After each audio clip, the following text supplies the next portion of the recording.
오늘 본문에는 두 사람의 만남이 이루어집니다. 바로 이방인 고넬료와 유대인 베드로입니다. 원래는 유대인이 이방인을 거리낌 없이 친밀하게 만날 수 있는 대상이 아닙니다.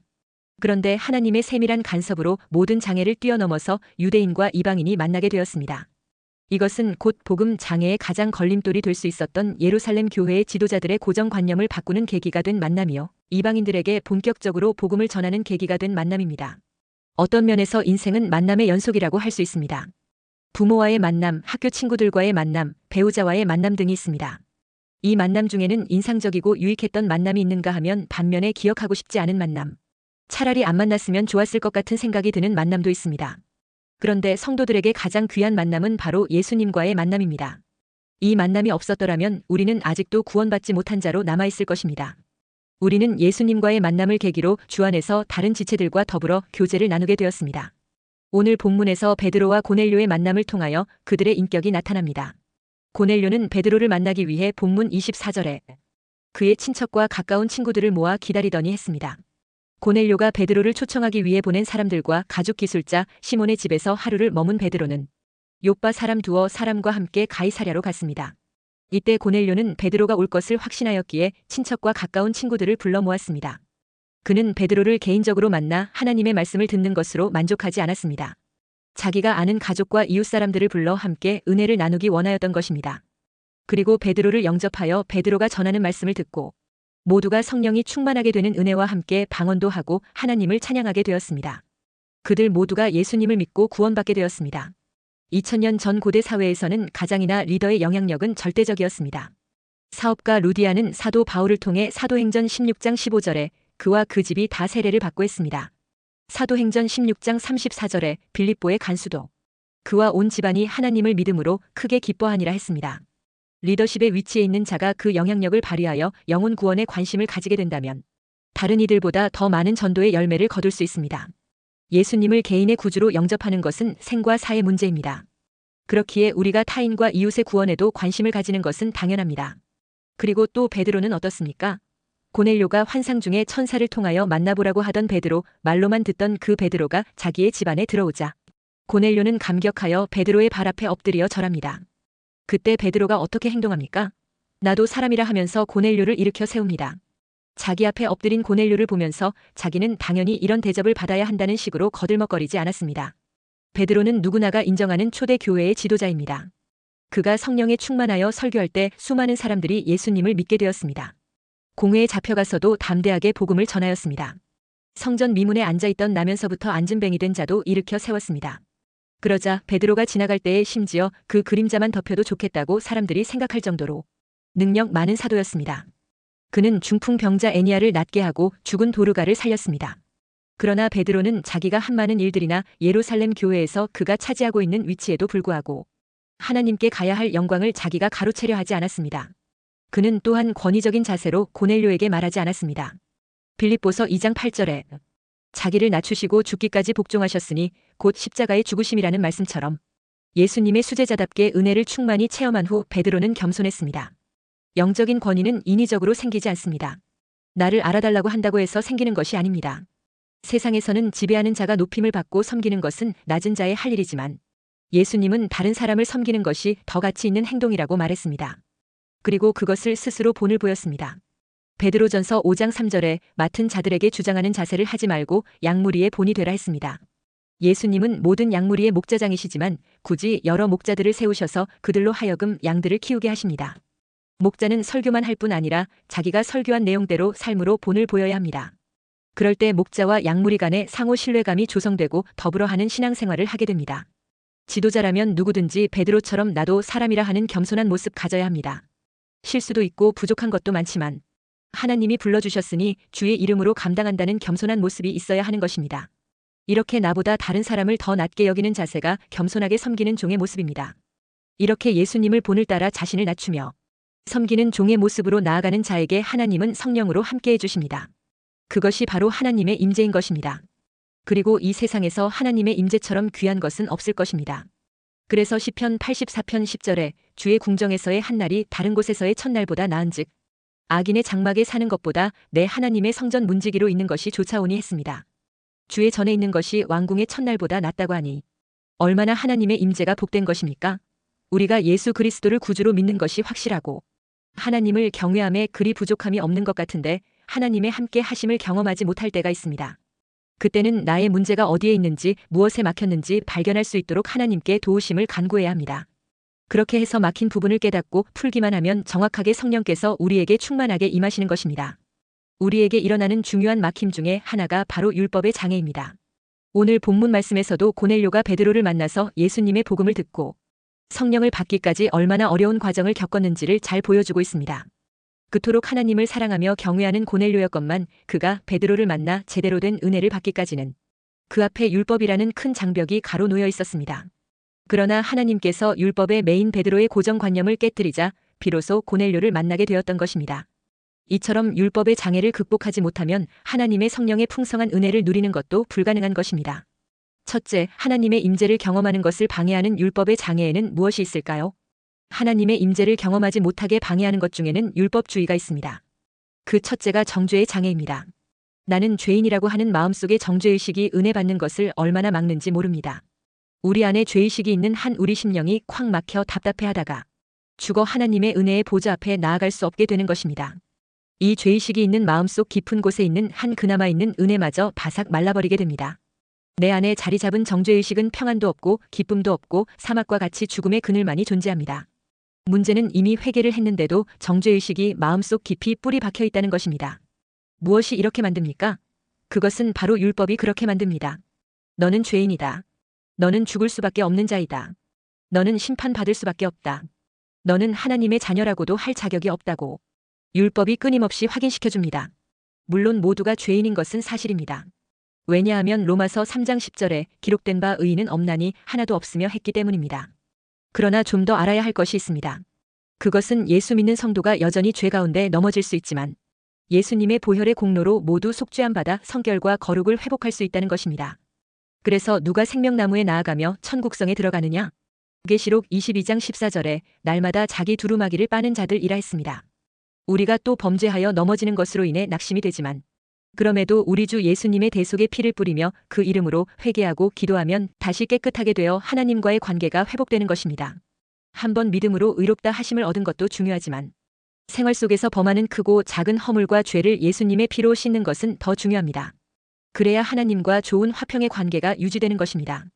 이 화평의 관계가 깨어졌다는 것은 나에게 죄와 허물이 들어왔기 때문입니다. 그래서 로마서 5장 1절에 그러므로 우리가 믿음으로 의롭다 하심을 받았으니 우리 주 예수 그리스도로 말미암아 하나님과 화평을 누리자 했습니다.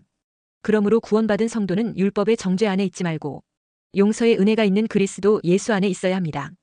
그러므로 예수님의 용서의 피가 있는 그리스도 예수 안에 있으면 율법인 죄와 사망의 법에 빠지지 않게 되는 것입니다. 그래서 정죄의 상태에 있지 않게 됩니다. 율법의 정죄의 상태가 계속되면 속히 십자가의 피가 역사하는 생명의 성령의 법을 믿음으로 회개하여 다시 거룩을 회복하기 때문입니다. 그래서 로마서 8장 1절 2절에 그러므로 이제 그리스도 예수 안에 있는 자에게는 결코 정죄함이 없나니 이는 그리스도 예수 안에 있는 생명의 성령의 법이 죄와 사망의 법에서 너를 해방하였음이라 했습니다. 그러므로 죄와 사망의 법이 역사하는 율법이 정죄에서 벗어나 예수님의 피 안에 있는 사죄의 은총이 부어지는 생명의 성령의 법으로 정죄에서 해방되고 생명나무와 천국성에 들어가는 복을 누리게 되시기를 주의 이름으로 축원합니다. 그리고 또한 하나님의 임재를 경험하지 못하게 방해하는 형식주의 장애가 우리 안에 있습니다. 율법에는 많은 조항이 있고 의식과 형식이 있습니다. 그런데 그런 율법만 지키면 다 된 것이라고 생각을 한다면 하나님의 임재를 경험할 수 없습니다. 바울도 율법을 다 지킨 사람입니다. 그러나 은혜를 받지 못했기에 예수님도 모르고 성령님도 모르고 박해했던 것입니다. 어떤 부자가 예수님께 와서 내가 무슨 선한 일을 하여야 영생을 얻으리이까 하고 묻자 예수님은 계명들을 다 지켰느냐 물었습니다. 다 지켰습니다 라고 대답했는데 예수님은 그럼 영생을 얻겠구나 하지 않았습니다. 율법을 지킨다고 다 되는 것이 아니라는 말입니다. 오히려 재산을 다 팔아 구제하고 너는 나를 따르라 했습니다. 격식이 어느 순간까지는 우리에게 도움이 됩니다. 격식과 외모 때문에 교회에 나오고 격식 때문에 기도도 하고 외적인 격식 때문에 자기를 지키며 잘못하지 않으려고 합니다. 그러나 일정 수준을 지나면 그 격식이 나를 얽매는 족쇄가 됩니다. 믿음은 자라야 하는데 그 격식 때문에 멈춰 서 있는 것입니다. 그러므로 새 술은 새 부대에 담아야 하듯 성령의 은혜는 율법의 그 의식과 격식으로는 담아낼 수 없습니다. 거룩한 외적인 모습만 가지고는 생명적이고 역동적인 성령의 은혜를 담아낼 수 없습니다. 때로는 사울이 다메섹 도상에서 그랬던 것처럼 하나님께서 강제로 은혜를 주실 때도 있지만 대체로는 우리가 가만히 있으면 하나님도 가만히 계십니다. 입을 넓게 열어야 채워주십니다. 그러므로 율법적 전통의식이 은혜 받는데 방해될 때는 그 틀을 바꾸어야 합니다. 미갈이 여호와의 법궤 앞에서 춤을 추는 다윗을 비방하다가 평생 자식을 낳지 못한 것처럼 틀에 잡힌 사고방식으로 살아있는 역동적인 신앙을 비방해서는 은혜를 받지 못합니다. 구약 율법은 인간의 완악함을 인하여 느슨했습니다. 살인하지만 않으면 합격입니다. 이혼 증서를 주면 이혼도 가능합니다. 그러나 율법의 중심은 사랑입니다. 마음과 뜻과 정성을 다해 하나님을 사랑해야 합니다. 온전한 사랑을 하기 위해 하나님의 치유가 필요합니다. 온전한 치유를 받아 사랑을 소유할 때 하나님께서 함께 하시는 것입니다. 그러므로 나의 형식적이고 외식적인 삶 때문에 하나님을 섬기는데 방해되는 일이 없기를 바랍니다. 하나님의 임재를 경험하지 못하게 방해하는 의무감의 장애가 우리 안에 있습니다. 율법은 의무를 강조합니다. 무엇을 해야 복을 주겠다는 것이 율법입니다. 물론 그리스도인들도 의무가 있습니다. 그러나 은혜를 먼저 받고 그 은혜로 의무를 실천하는 것이지 의무의 공로로 하나님이 오시는 것이 아닙니다. 그래서 예수님께서는 제자들에게 먼저 예루살렘을 떠나지 말고 은혜부터 받으라고 하신 것입니다. 은혜를 받는 데는 그 어떤 대가도 공로도 필요 없습니다. 복음이란 하나님께서 스스로 인간이 되셔서 죄인된 인간에게 찾아오시는 것입니다. 그러나 예수님께서는 육체를 입고 계셔서 우리가 다가가려고 해도 쉽게 다가갈 수 없습니다. 그래서 예수님은 내가 떠나가는 것이 너희에게 더 유익이라 하시며 보혜사 성령님을 보내셨습니다. 이 성령님은 언제나 아무 데가 없이 우리와 함께 계신 분이십니다.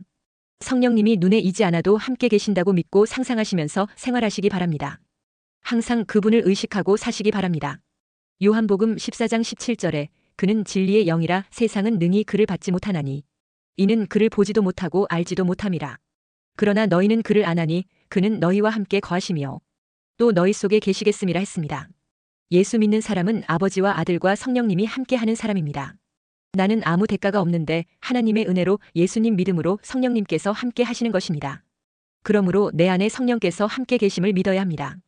우리가 무엇을 해야 성령님이 오시는 줄 아는 이 율법적인 믿음 때문에 이미 와 계신 성령님을 믿지 못하기 때문에 성령님의 임재를 체험하지 못합니다. 그러므로 주님이 함께 계신다고 생각하고 행실을 조심하고 늘 주님께 말씀하고 묻고 감사하고 기뻐하고 즐거워하면서 함께 생활하게 되시기를 주의 이름으로 축원합니다. 둘째, 베드로 안에는 아직도 율법적인 것이 남아 있었습니다. 그래서 하나님은 베드로의 편견을 깨뜨리십니다. 베드로에게 임한 환상의 의미를 깨닫고 베드로는 이방인에 대해 가지고 있는 편견을 깨뜨리게 됩니다. 베드로는 고넬료에게 물었습니다. 도대체 무슨 일로 나를 오라고 했소? 그러자 고넬료는 나흘 전에 환상 중에 천사가 나타나 베드로를 초청하여 말씀을 들으라고 말한 것을 알려줍니다. 베드로가 고넬료에게 임했던 환상과 말씀을 듣고 또 자신에게 임했던 환상을 연결시키면서 그 의미를 깨닫게 됩니다. 참으로 하나님께서는 사람을 외모로 가리지 않으시는 분이시고 그분을 두려워하며 의를 행하는 사람은 그 사람이 어느 민족에 속해 있든지 다 받아주신다는 것을 깨달았다고 말합니다. 베드로는 이전까지는 이방인과 교제하는 것을 불법으로 생각하였던 것입니다. 그러나 이제는 그런 생각을 하는 것이 도리어 하나님 앞에 불법인 것을 알게 되었습니다. 그래서 베드로가 이방인을 보는 시각이 달라지고 있었던 것입니다. 그리고 이방인에 대한 베드로의 이해를 확실하게 돕기 위하여 하나님께서 또 다른 사건을 보여주십니다. 베드로가 고넬료 집에 모인 이방인들에게 예수님이 천지 만물을 창조하신 말씀 되신 분이시기 때문에 만유의 주가 되신다는 사실을 증거했습니다. 그리고 인생이 죄로 인해 범죄 타락하여 하나님과 원수가 되었었는데 예수님이 성육신하여 세상에 오셔서 인류의 죄를 짊어지고 십자가 위에서 대속하셨기 때문에 누구든지 예수님이 자신의 죄를 담당하셨다는 사실을 믿으면 하나님과 원수된 관계가 해결된다는 것입니다. 이것이 바로 화평의 복음입니다. 그래서 베드로는 사도행전 10장 36절에 만유의 주 되신 예수 그리스도로 말미암아 화평의 복음을 전하사 이스라엘 자손들에게 보내신 말씀이라고 했습니다. 그리고 요한의 세례를 받으신 예수님이 온 유대를 다니시며 선한 일을 행하시고 마귀에게 눌린 자를 모두 고치셨다고 했습니다. 그리고 예루살렘에 올라가셔서 십자가에 달려 죽으셨는데 하나님이 사흘 만에 다시 살리셨다고 증거했습니다. 그리고 그 예수님은 장차 산자와 죽은 자를 심판하실 재판장에 되신다고 했습니다. 그러나 모든 선지자들이 증언했던 이 구원자 예수님을 믿으면 죄사함의 은총과 함께 구원받게 된다는 복음을 전했습니다. 그러자 처음으로 거기에 모인 이방인들에게도 성령이 임하는 놀라운 광경을 베드로가 목격하게 됩니다. 베드로는 이방인이 성령 받는 것을 보고 크게 충격을 받습니다. 유대인이나 이방인이나 하나님은 동일하게 대우하시는구나 하는 것을 깨닫게 됩니다. 그러나 이미 구약에는 이방인들에게 구원이 임할 것이라는 구절이 여러 차례 나옵니다. 아브라함은 복의 근원이며 창세기 12장 3절에 땅의 모든 족속이 너로 말미암아 복을 얻을 것이라 했습니다. 땅의 모든 족속, 즉 이방인도 아브라함으로 인하여 복을 얻는다는 것입니다. 그러나 유대인들은 이 말씀을 통하여 이방인들도 하나님의 구원에 참여하게 될 것이라는 사실을 전혀 알지 못했습니다. 또한 솔로몬이 성전 봉헌식에서 기도했습니다. 열왕기상 8장 42절에 이방인이 소문을 듣고 와서 이 성전을 향하여 기도하거든 응답해달라고 기도했습니다. 그러나 유대인들은 이 구절을 별로 주목하지 않았습니다.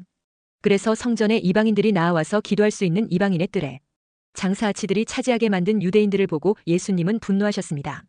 그래서 예수님은 소나 양이나 비둘기를 팔거나 제사에 쓰려고 그것들을 사려고 하는 자들을 다 내어 쫓으시고 돈 바꾸는 자들의 상과 비둘기 파는 자들의 의자를 둘러 엎으셨습니다. 유대인들은 이방인들을 구원하시려는 하나님의 마음을 전혀 이해하지 못하고 있었던 것입니다. 그들은 이방인들이 하나님께 나아가는 길을 아예 막아버렸던 것입니다. 그래서 크게 진노하셨던 것입니다. 하나님은 이방인도 하나님께 나아와 예수 믿고 죄사함 받고 구원받아 예배하고 기도하고 찬양하는 하나님의 백성이 되기를 원하셨던 것입니다. 그러나 유대인들은 이방인들을 절대 구원받을 수 없는 자들로 간주했던 것입니다. 그런 영향을 받았던 베드로의 편견을 고치기 위해 하나님은 환상과 음성과 함께 성령이 부어지는 역사까지 목격하게 만드신 것입니다. 우리도 하나님의 뜻을 바로 알기 위해 이런 영적 깨달음이 필요합니다. 그러기 위해서는 기도해야 합니다. 그리고 성령께서 내게 하시는 음성을 들어야 합니다. 나아가 그 말씀에 순종해야 합니다. 그럴 때 온전한 깨달음을 얻을 수 있고 착각에서 벗어날 수 있습니다.